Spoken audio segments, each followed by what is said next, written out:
let's go ahead and talk about it. UFC 236, Holloway versus Poirier 2. Early on this show, there's Brandon Davis, minus 170 against Randy Costa, plus 150. You have Lauren Mueller, a plus 155. Poliana Botelho, a minus 175. And then you have Boston Salmon, minus 135 against Khalid Taha, which honestly kind of sounds like a fish too. Who is going to win this underwater battle of... They need a three-way with Johnny Walker to have a great... Anyways, we'll let it go. Yeah. We also have Max Griffin, minus 110. Zalim Imadev, minus 110. So early on this show, Jalen Turner, minus 125. Matt Frivola, plus 105. Before we get into some of the names that people really know about, James, what stands out to you among these fights that I just brought out and maybe some of these personalities? Couple interesting tidbits. First off, Randy Costa getting this fight is very surprising. He's only got 4 fights. I actually interviewed him. He was supposed to fight on the Cage Titans card last weekend, and then he gets a call up to the UFC instead. And when I interviewed him, I was like, is this the fight you think that's going to get you on Contender Series? I didn't think he'd get signed to the UFC. He has some good connections. He's a Lozon guy. He trains Lozon's MMA. Everyone that I've talked to says this kid's the real deal, but I worry about the experience here fighting a guy that's got 15 fights in Brandon Davis, who's always a gamer, who's also moving down to 35. So I'm really intrigued by this fight because, clearly Costa, if you're just looking at this on paper, very inexperienced, but you never know. We've seen some crazy things happen here. Other fight I'm really excited for that I think could be fight of the night, Bilal Muhammad, Curtis Millender. I think that's great. Both guys coming off losses. Millender losing, I think it was last month to Zaleski, or at least it was very not that long ago. So he's got to get back on the track. Boston Salmon, I think he needs a little bit more seasoning. God damn. Because he fought on Contender Series. He's had 3 canceled fights in the UFC. It's crazy. So his last fight was actually July of 2017. So I don't know if that layoff is going to affect him a lot. If he does, we're certainly going to grill him after the fight. Hopefully he doesn't get seared. Jesus. And this Max Griffin and Imadev fight, I believe that's how you say his last name, is interesting because I talked to Griffin, and apparently they trained a little bit together at Extreme Couture, and he said that basically this guy is like a bully in the gym. Like, he doesn't know when to stop. So it's kind of personal here. And Griffin, with what happened in his last fight with Alves, when, I think a lot of people felt like he won that decision over Thiago Alves, he's got a chip on his shoulder because he already doesn't like this guy because of the experience at Extreme. And, he needs a win too. He's, lost a couple in a row now. This should be very interesting. Everyone that I've talked to says this Imadev kid is amazing, and he's going to be the future. He's 8-0, but we'll see. Griffin beat Mike Perry not that long ago. So I think that's interesting as well. A lot of really good fights in this prelim, actually. I'm quite excited. Yeah. One of those is Curtis Millender and Bilal Muhammad. And Joe, we said after Bilal Muhammad's last performance, he ain't getting off the Fight Pass prelims anytime soon. He's not finishing anybody. He had won 4 in a row, but then dropped that fight to Jeff Neal. He's in what I think is a very good matchup with Curtis Millender. And I don't mean like a stylistic matchup for either one. I just mean this is a good fight. Curtis Millender stepped into the UFC, had a great 2018, and ran into Zaleski dos Santos. And sometimes you're just going to run into a Zaleski dos Santos who just mollywopped him. He's back a month later. What does that say to you that Millender was willing to take this fight and get right back in there off this impressive winning streak that it just ended? Well, a lot of guys, when they lose, they're almost afraid, or girls, they're afraid to get back on the horse. They want to reevaluate everything. He's upset with that fight. Dos Santos is no joke. I mean, he shouldn't be upset, but he wants to get in there. He wants to, put on a good fight, and Bilal Muhammad will give it to him, because we all know Bilal Muhammad doesn't seem to have a reverse gear. Neither does he have a neutral gear. It's forward, forward, forward, forward, punish, punish, punish, punish. And Millender, we know, can go toe-to-toe with some of the best strikers, Thiago Alves, Bahrouzada. So, yeah, this is, I think James may be bang on with this potential fight of the night candidate here, because it's going to be an exciting fight for sure. The odds on this one have Bilal Muhammad at -140, Millender at +120. What do you think of that line, James? I'm actually surprised. I think Millender would be the favorite just with his winning streak. Although, saying that, there's one guy who's finished Bilal, and that was Vicente Luque. So Bilal's tough to finish. That's the thing. If Millender can't put him out, and I think people are also banking on the fact that, Millender clearly has a hole in his ground game. I mean, look how quickly, and like Joe mentioned, Zaleski's not a slouch, but that was certainly a quick, not a great performance for Millender. So I don't know. I mean, this is kind of a coin flip in my opinion. If it stays standing, both guys are good strikers. I don't think, I think. But saying that, if you want to put 5 on it, I think Millender at plus 120 is not too bad, to be honest. James, he's had 4 losses, 3 of which were submissions, right? Yeah, exactly. So but is Bilal Muhammad, is he going to go and take this to the mat? Probably. Yeah, Bilal Muhammad has never submitted anybody. Exactly. So you see where the odds are there, right? So it could be interesting. Now, Bilal should potentially surprise everybody. Get this takedown, clinch takedown, and work for a submission. The guy's lost 3 or 4 from submissions, right?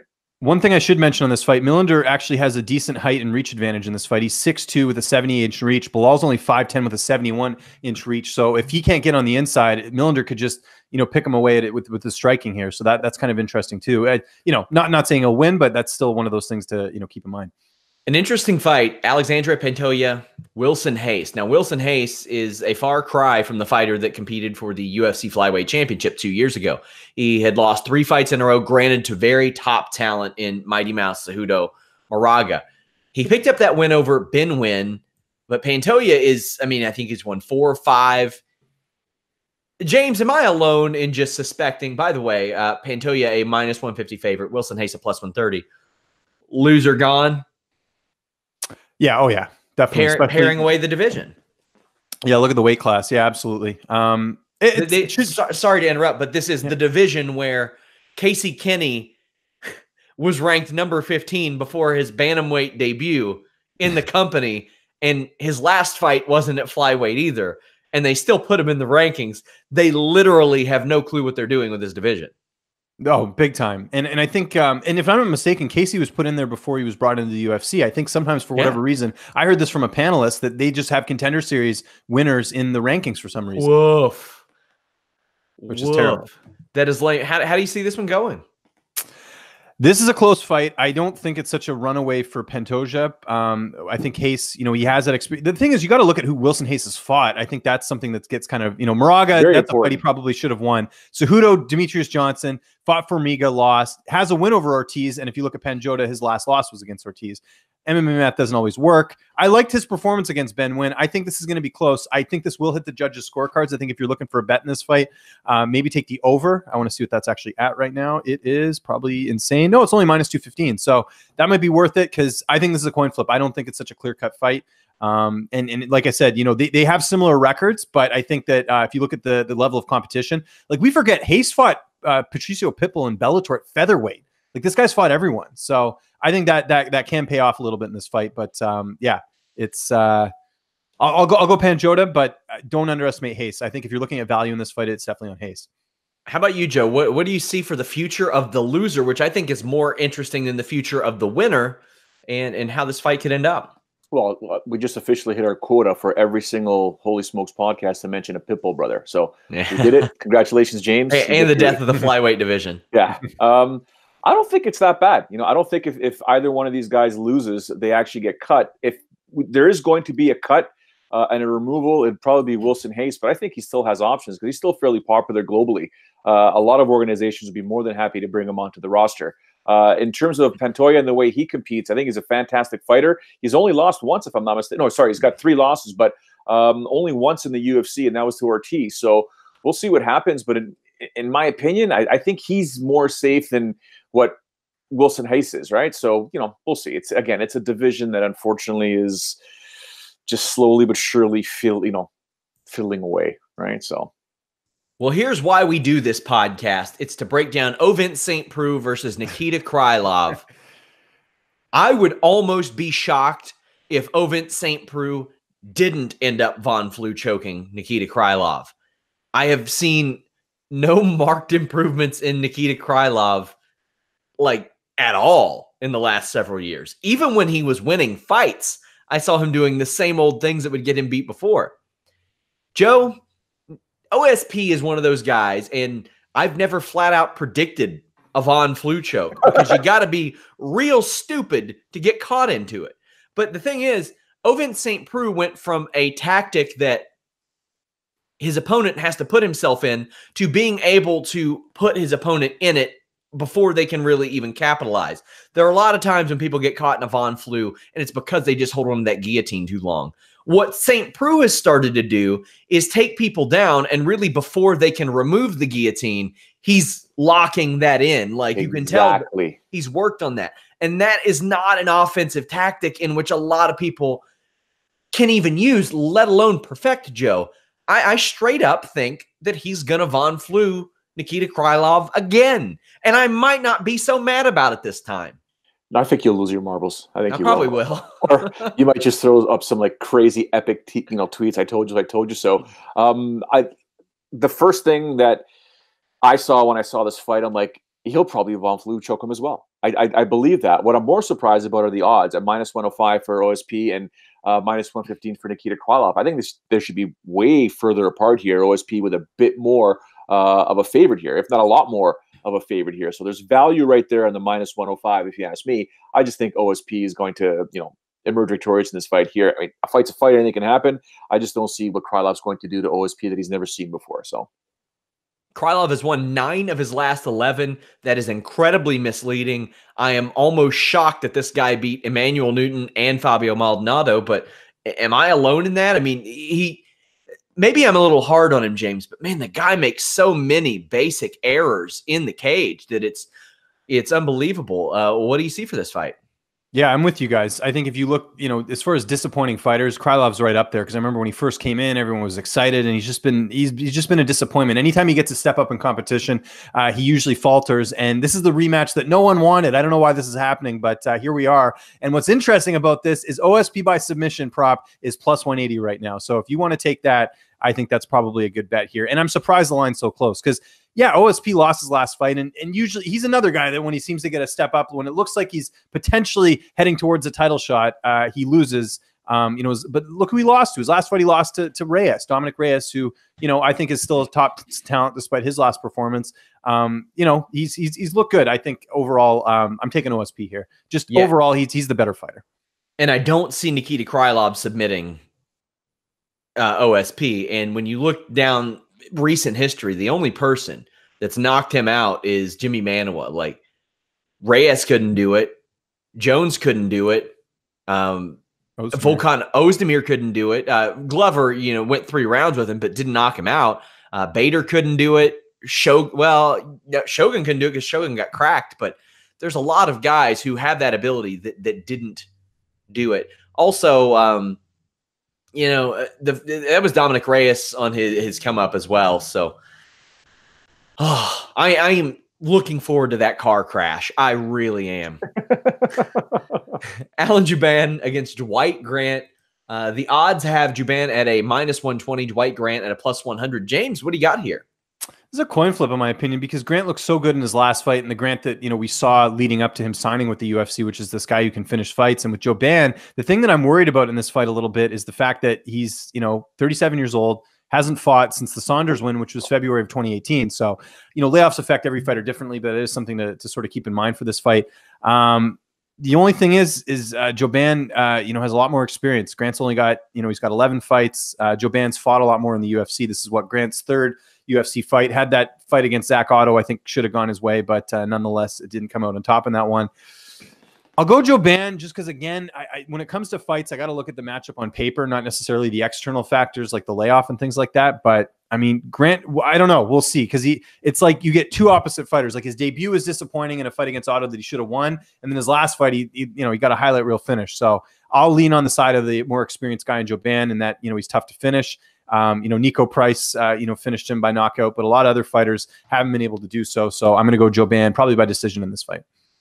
It's one of those fights, Joe, where usually I would take a look at a guy and say, oh, okay, Dana White Contender Series product, they probably want him to win. But I get the feeling UFC probably likes Jouban as well. But Jouban, for a while, quite frankly, I thought maybe he was just done, because he had lost those 2 fights in a row in 2017, and he hasn't fought in 14 months or 13, 14 months, as James mentioned. I was like, maybe he's doing something else. Maybe he's out of it. But Dwight Grant, like we said, has the ability to finish somebody. I want to know what you think about this fight. When you look back at Joban's record, his last 3 fights as an example, or 4 fights if you want to say it, right? I mean, the guy took out Mike Perry. Okay, went to the decision. He did defeat Mike Perry.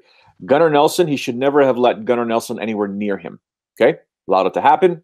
Got submitted. The Niko Price fight, I thought he was going to take Niko Price down to the ground or at least get some sort of clinch work, but he got rocked and then TKO'd. So there. Now going against Ben Saunders, Killer Beast, taking a lot of punishment over the years. So getting that KO victory, it was a good fight too. Those guys went back and forth. I think with Joban, as long as he doesn't get too aggressive, remains strategic, sticks to his game plan, should emerge victorious in this fight. And I think he could probably get a finish. He's just got to be smart about it. Is he not a high-level belt with Eddie Bravo? I'm not sure. Well, they're buddies for sure, because that was an issue in the last fight with Saunders, was that Saunders and Joban both worked with Bravo, so he kind of had to stay out of the fight. So that would make sense. So he's got slick jiu-jitsu that he could use at any time, and potentially this is a fight here. It's just at some point, especially with his age, you got to be cerebral. You got to be smart. Can't just throw caution in the wind and then just start bombing with people. Just play it smart. You'll emerge victorious. If he does lose this fight here, I think that could be the end of his career in the UFC. I'm going to go with Dwight Grant because he did have that great finish. I thought he beat Zach Katow. I didn't know how Zach got that fight, but I think he's on a pretty good hot streak right now. Then we have Eric Anders, -175. Khalil Roundtree, a +155. Eric Anders at light heavyweight is something that just needed to happen.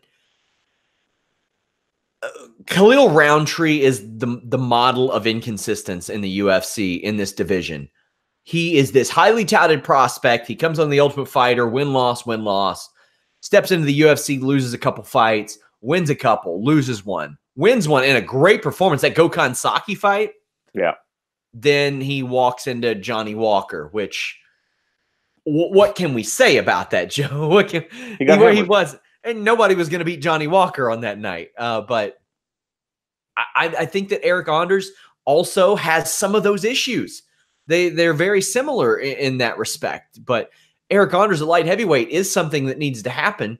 But how do you see this one going? He's lost 3 of 4. Yeah, well, this is to go back on what James was saying about Curtis Millender and Bilal Muhammad. This has the potential of also being a fight of the night candidate because these two guys, the way they compete, it is fairly exciting. It's going to be very dangerous. I think I'm going to take Khalil Roundtree in this fight here. He's just got to be careful, though. Be smart about it. But I see a finish, man. I think he's going to TKO Eric Anders sometime in the second round. How about you, James?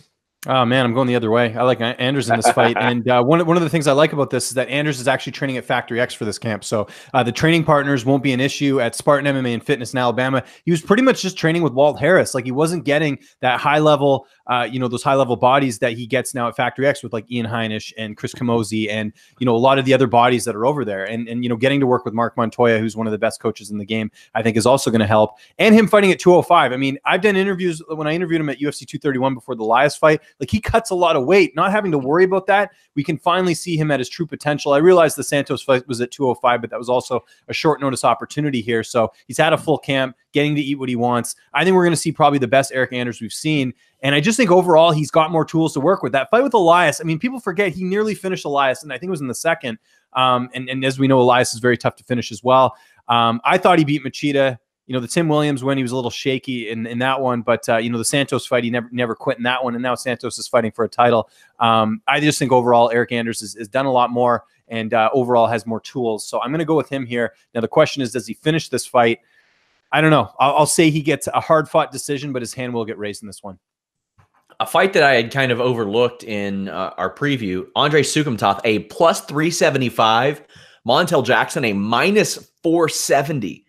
Wow. That line is really, really big. By far the biggest line on the show, and it's not even close. James, what do you think of that line in the fight? I'm a little surprised it's that much of a margin because, I mean, I guess they're basing it off of what Jackson did to Brian Kelleher in his last fight, which was just a quick, submission win. And he's got a really big build for the division. He's 5'10" with a 75-inch reach, whereas Sukumta, he's 5'9" with a 72-inch reach. So I guess not a huge difference, but nonetheless, I think the issue here is that, Sukumta hasn't fought like a ton, like he fought in October. Before that, I think it was in March. So maybe they're looking at that as well. But yeah, this is a little bit surprising. I think part of it too is just that Sukumta, other than that win he had, who was it, over Luke Sanders? I mean, he hasn't really. He usually goes the distance, and they're not like performances that were dominant. They were just wins that he sort of squeaked out here. Yeah, I mean, there's absolutely value here on Sukumta. Man, this is a tough one. I got to be honest. I just think nobody will forgive him for his MMA intelligence when he had with O'Malley, the whole thing where O'Malley's foot was hurt. Yeah, right. So I think that's part of the reason that even the lines makers are like, nah, we're not giving this guy credit. Yeah. I mean, I think I'll probably go with Jackson here, but I think the value for sure. I mean, there's absolutely value on Andre Sukumta plus 375. In fact, him by decision. What is that? That's got to be something crazy. Sukumta wins by decision is I don't think they have it. They have TKO, submission, distance. I'll look for it late. Oh, here we go. Plus 560. So not that much of a difference, but still, that's crazy, man. Like this could be a close fight for sure.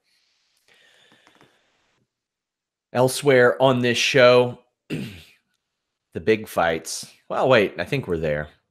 There we are. Okay. Israel Adesanya, a minus 175.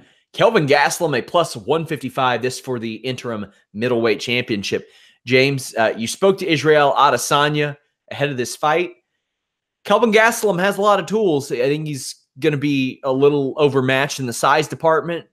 I would expect Israel Adesanya to wisely keep his distance and look to strike from the outside. How do you see this one going? I'm going Israel in this one, and I know a lot of people will say he's overhyped and he didn't look good in his last fight. Look, he fought Anderson Silva. Not everyone's going to put away Anderson Silva and finish him. I mean, even at his age, Silva, just style-wise, was not a great matchup for Israel. So I think that expectation that he was supposed to go out there and finish him in the first round, I think is not – a lot of guys can't do that against Anderson Silva.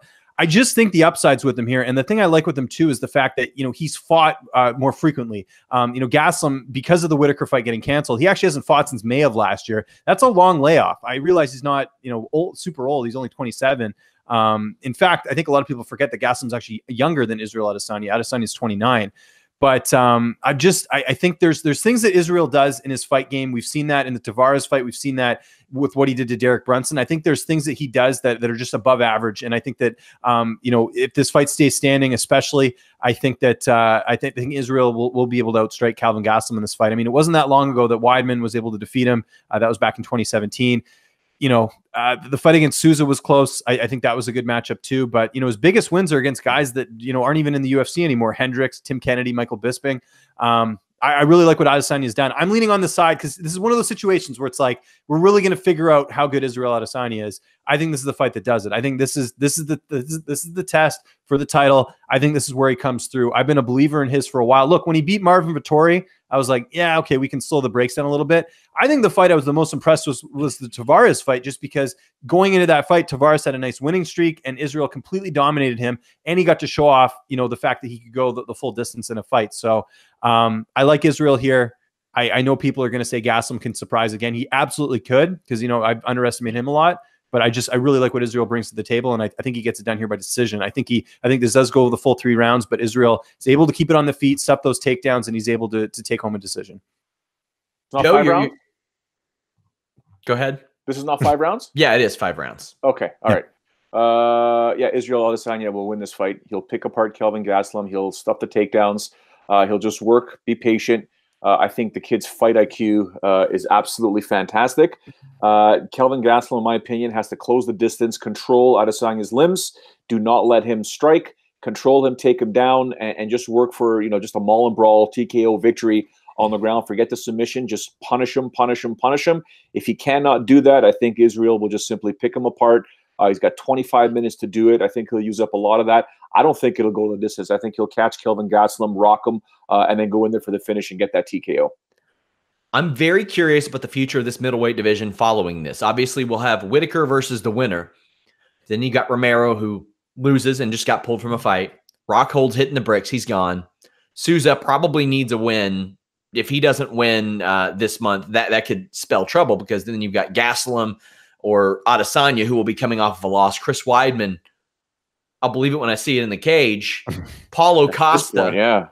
Paulo Costa, conspicuous by his absence, we'll say, in light of some things. they need some people to develop. They really do, or maybe just somebody move up from welterweight. I see middleweight in the same space that light heavyweight was in about a year ago, where it was wide open, and somebody who's moving from a division to here could really end up doing themselves a great. If Jack Hermanson gets that win over Sousa, look out, right? He's going to go up the rankings real quick. Sure.